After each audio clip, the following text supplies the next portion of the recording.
Alright guys, such Kremp again today. Hope you're doing well and enjoying your day so far. The CDL matches this evening rather predictable in the end. Important for the World Championship, but not that much more than that. But big drama was going down elsewhere with Dashy on stream last night discussing how nowadays the pros have it far too easy. This game, certainly in recent games, the titles have become far easier to shoot straight on compared to what it used to be like back in the day. Dashy, Octane among others, talking about the skill gap they used to have back in the day and saying that actually, despite what people say, nowadays might well be the Plumber era of COD. Very much intro to your thoughts in the comments. Hit the like button if you enjoy, subscribe if you're new as always. I would greatly appreciate it. Let's just dive right in. This was a clip that Dashy was talking about on stream yesterday. This is the grand final, Splice versus Luminosity Gaming. They played a couple of grand finals against each other. Of course, they were the stage 1 playoffs, where I think Splice went up 2-0 in the finals, got pegged back to 5-5, and then won what I think was a crusher search and destroy game 5. Jerd made the FTL jump play, you guys might remember it. The following event, they also matched her in the finals at Anaheim. This event was when they decided to GA snaking, I'm pretty sure. So that's why you're not seeing too much snaking here, because certainly the event before was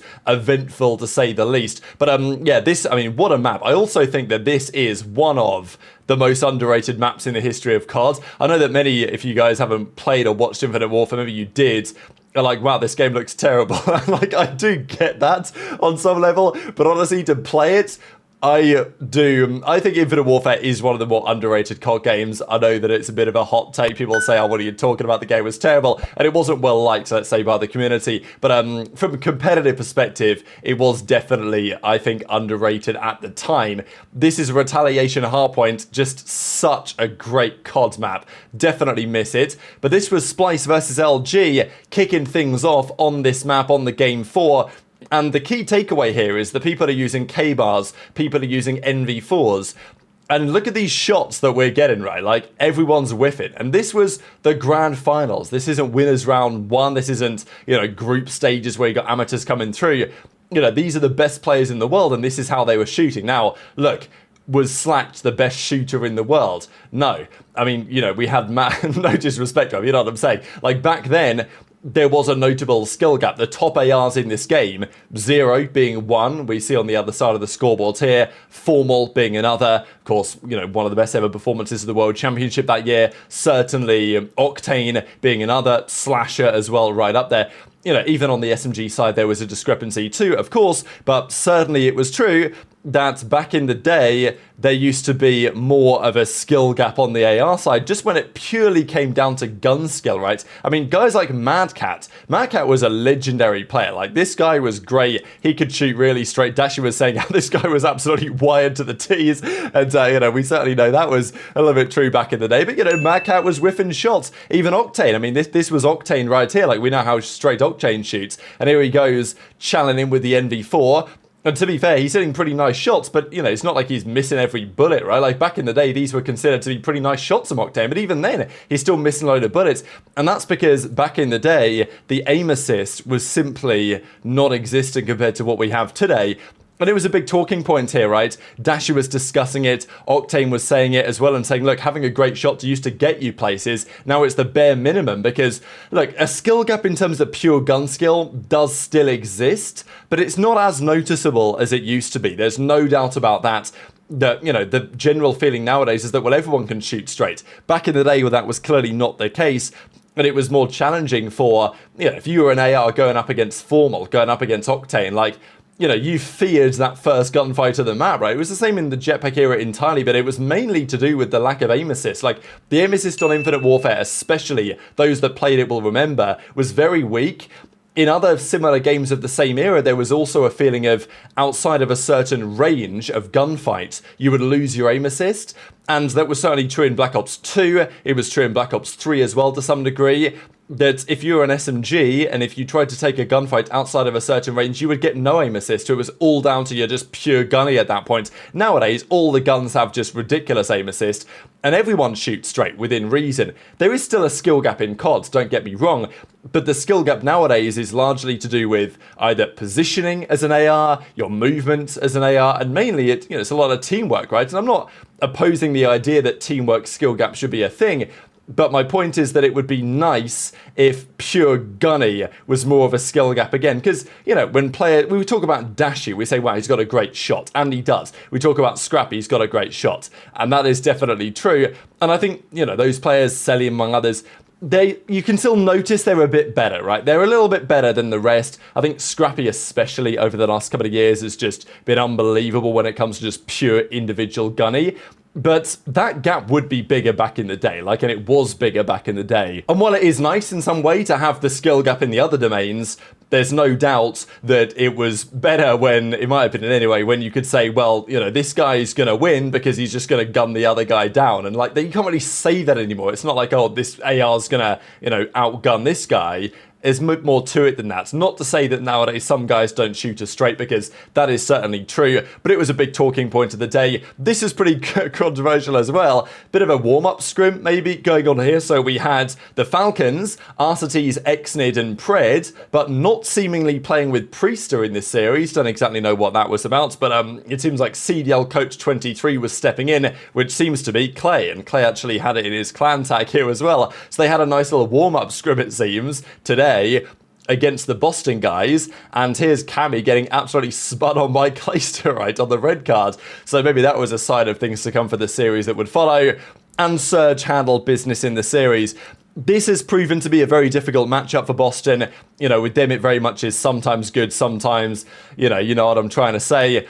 Strange map 1, Purge started off on fire, then he followed it up with a donut in the Surge. Cammy and Snoopy had pretty rough game 1s.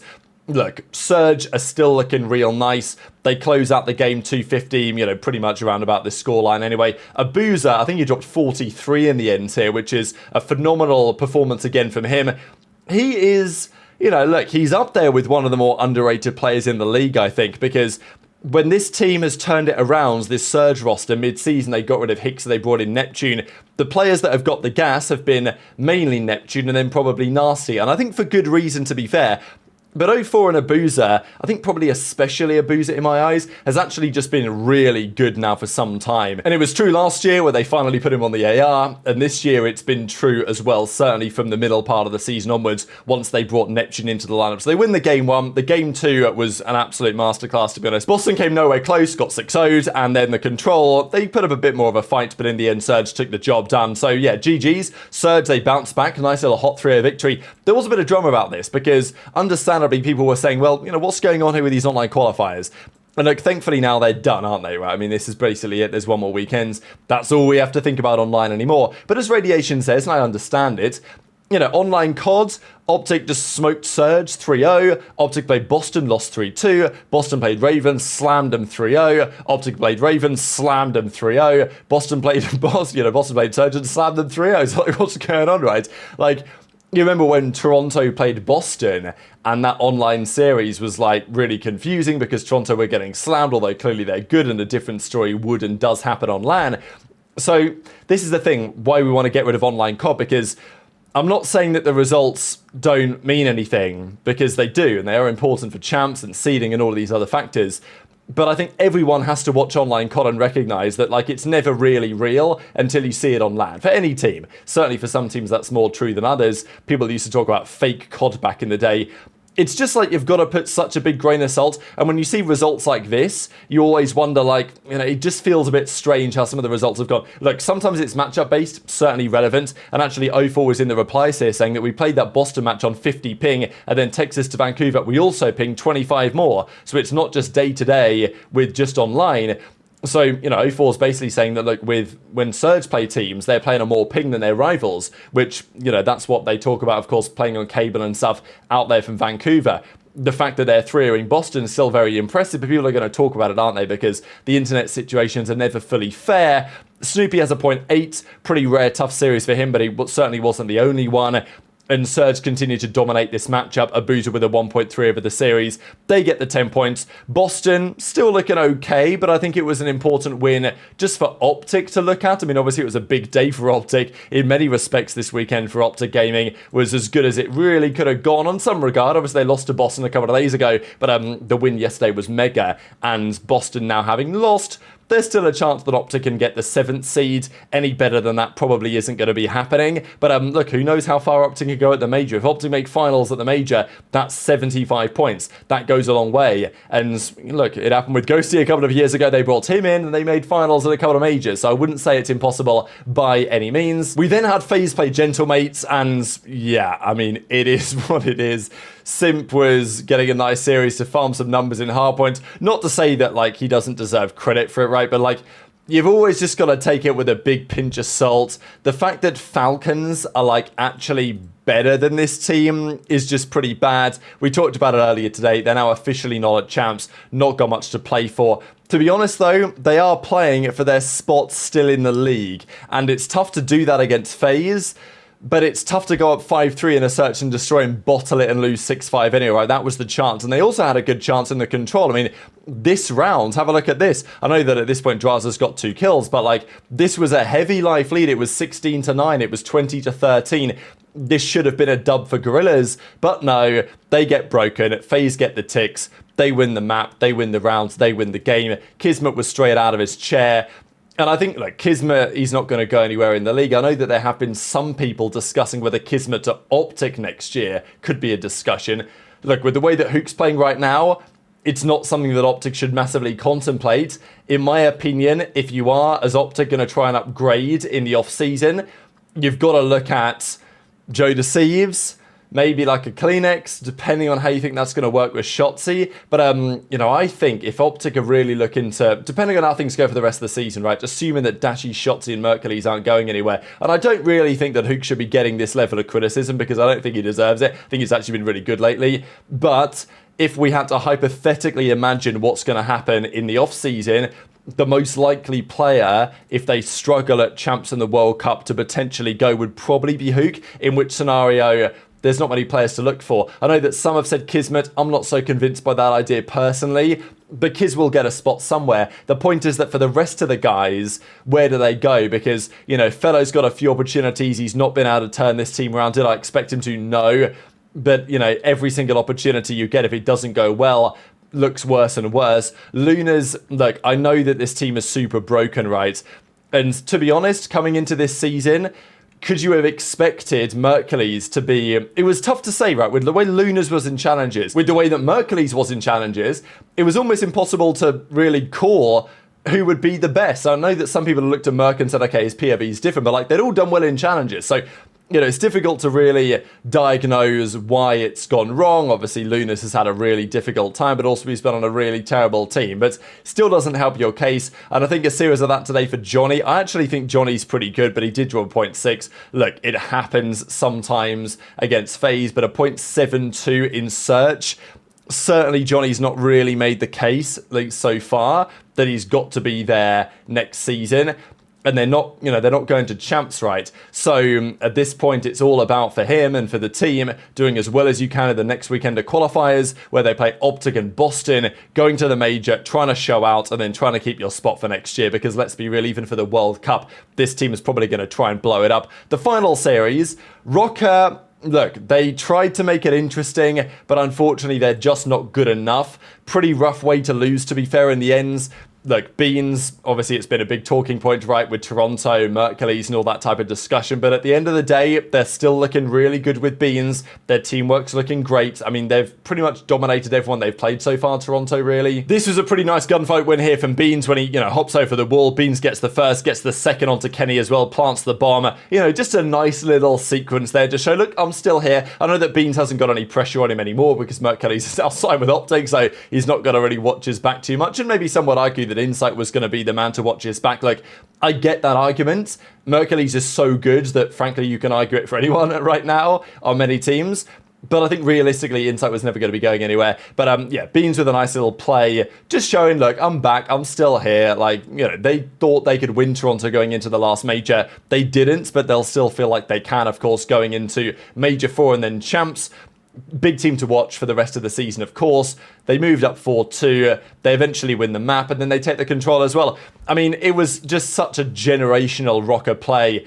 the fact that they lost this round was frankly criminal. I know that they didn't have that much time on the board, but they still had a pretty substantial life lead, and they find a way to bottle it and lose. Beans an insight clutch of 2 versus 3. It was a 3v5 at one point. It was pretty bad, honestly, for Ultra to manage to win this one. I know that time was against the Rokkr, but yeah, still. Rough series for Rokkr.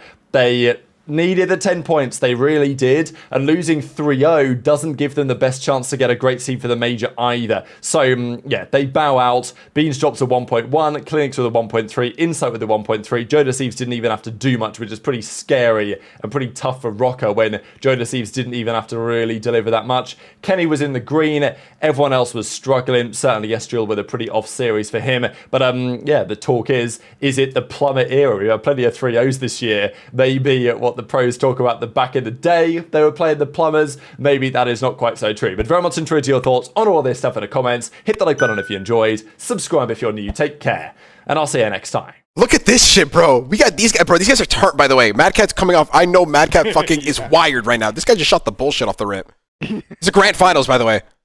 Bro, this guy got 3 hit markers. Look at this shit. Oh my god. You see? Bro, everybody's. You didn't even hit anybody. Oh, K-bar cross map, you forget about it. Oh my god!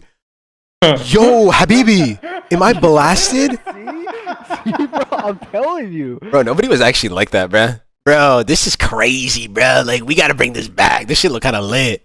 I wanna see this. Like, how is he beaming here? Yo, what the fuck? This is not happening today, bro. See, look at this. This is one. But this is like, yeah, this is, yeah, literally. Yeah, and Sam was Look at not that. shit. Look at that, bro. Look at that. That's what I'm saying. Like, Oh what? my god, yeah, no, that's actually kind of insane. I can't lie.